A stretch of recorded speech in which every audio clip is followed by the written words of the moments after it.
Hello guys, আসসালামু আলাইকুম। আপনারা সবাই কেমন আছেন? আশা করি প্রত্যেকেই ভালো আছেন। তো আজকের ভিডিওর থাম্বনেল দেখে বুঝতে পারছেন যে আমি কোন টপিক নিয়ে কথা বলবো।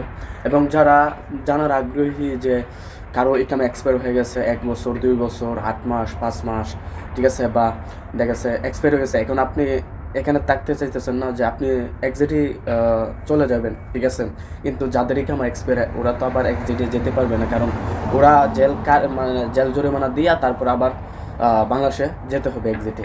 তো 2025 সালে এমন একটা সিস্টেমে নিয়ম যে আপনি জেল জরিমানা কিছুই করা লাগবে না।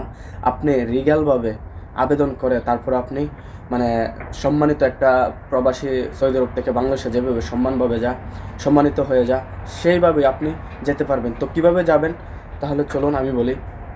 দেখেন, অনেকে কিন্তু আমার হোয়াটসঅ্যাপে, তারপর আমার ভিডিওতে অনেকেই অনেক ধরনের কমেন্ট করেন। তো অনেকেই আমি 5-6 দিন ধরে এই কমেন্টটাই বেশি পাইতেছি, ঠিক আছে। আমার হোয়াটসঅ্যাপও নক করতেছে অনেকেই, যে ভাই এই কেমন এক্সপায়ার হয়ে গেছে 8 মাস, অনেকে বলে 15 মাস, অনেকে বলে 12 মাস, অনেকে বলে 2 বছর। ভাই এখন আমি এখানে করতে চাচ্ছি না, আমি একদম চলে যাব আর কি।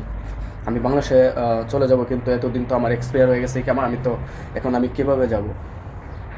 এখন যাওয়ার জন্য আমাকে জেল জরিমানা করতে হবে, এমন কোনো সিস্টেম আছে যে জেল জরিমানা যাতে না করা লাগে, যাতে এমনিতেই সম্মানিত হয়ে যেতে পারি? তো প্রিয় ভাই, আমরা দেখেন, আপনারা যারা ইকামা এক্সপায়ার আছে, আপনারা কীভাবে যাবেন লিগেলভাবে, ঠিক আছে। ধরেন আপনি যে এরিয়াতে থাকেন, এই এরিয়ার মধ্যে মক্তবুল আমিল থাকে, মক্তবুল আমিল অফিস থাকে একটা। তো এখানে গিয়ে স্পেশালভাবে আপনি একটা আবেদন করবেন যে আপনার এই সমস্যার জন্য আপনি ইকামা বানাতে পারেন নাই, ঠিক আছে। দুঃখিত প্রকাশ করে আপনি একটা আবেদন করবেন ওদের এখানে।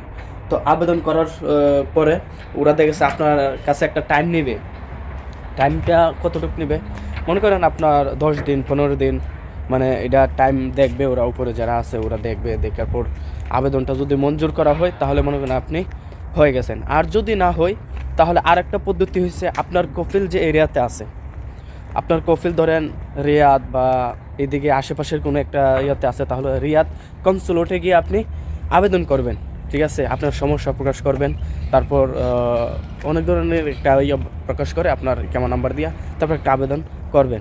আর ধরেন এটা কিন্তু আবার সবখানে না, ধরেন আবার মদিনা, জেদ্দা, আবার জিজান, এইসব জায়গাতে হলে গিয়া আবেদন করবেন জেদ্দা কনসুলেটে, ঠিক আছে। আর ধরেন আপনি আগে দেখবেন যে আপনার কফিল কোন এরিয়াতে আছে। আপনার কফিল যে এরিয়াতে আছে, এই এরিয়াতেই দেখবেন আশেপাশে কনসুলেটের অফিস আছে। তো অফিস থাকলে আপনি ওইখানে গিয়ে আবেদন করবেন। করার পর দেখবেন অ্যাকসেপ্ট হয়ে গেলে তো আপনাকে সম্মানিতভাবে, আপনি যেভাবে একটা লিগেল প্রবাসী সম্মানিত হয়ে সৌদি থেকে বাংলাদেশ যায়, আপনিও এভাবে যেতে পারবেন। কোনো জেল জরিমানা লাগবে না, কোনো কিছুই না, এভাবে আপনি যেতে পারবেন। তো আশা করি আমার ভিডিওটা বুঝতে পারছেন। তো এই পর্যন্তই আমার ভিডিও। তো ভালো থাকবেন, সুস্থ থাকবেন, আল্লাহ হাফেজ। আর নতুন কোনো তথ্য জানতে চাইলে বা নতুন কোনো কিছু জানতে চাইলে অবশ্যই আমার ভিডিওর নিচে কমেন্ট করবেন। আমি প্রত্যেক কমেন্টের উত্তর দেওয়ার চেষ্টা করব। আসসালামু আলাইকুম।